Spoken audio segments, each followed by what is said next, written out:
Hello friends, ఇది వచ్చేసి మా అక్క వరలక్ష్మి వ్రతం చేసుకుంటే మమ్మల్ని వాయనానికి పిలిచిందనమాట. సో నేను వాళ్ళ ఇంటికి వెళ్ళిన ఈవినింగ్ వెళ్ళామన్నమాట. వరలక్ష్మి వ్రతం రోజు ఈవినింగ్ వెళ్ళాము, ఆఫీస్ అయినాక మళ్ళీ ఆఫీస్ అయినాక.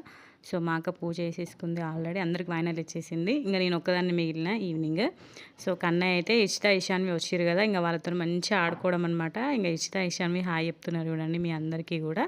కన్నయ్యకి వాళ్ళిద్దరు ఉంటే అయిపోతుంది, మంచిగా ఆడుకుంటాడు అనమాట. సో మేము వెళ్ళామనేసి మా అక్క పూరి చేస్తుంది, నైట్ కాబట్టి టిఫిన్ చేస్తుంది అనమాట. సో పూరి రెడీ అయిపోయింది, పూరికి పప్పు చేసింది, ఇంకా చనా కర్రీ కూడా వేసిందనమాట. మా అక్క పూరి వేస్తే మంచిగా పొంగుతాయి. ఇంకా పూరి రెడీ చేసిందనమాట. మట్టి కుండలనే వేస్తుంది మా అక్క వంట. పప్పు వేసింది, చనా కర్రీ కూడా వేసింది. చూడండి ఇక్కడ కన్నయ్య ఆడుకుంటున్నాడు. యాక్చువల్గా వాయనం తీసుకునే వీడియోనే మా ఒకటి. సో ఇంకా వాయనం తీసేసుకున్నాం, అందరం కూడా డిన్నర్ చేసేసినాం. కన్నయ్య మంచిగా ఆడుకుంటుండనమాట. సో డిన్నర్ చేసినాక ఇంటికి వచ్చేసినాం.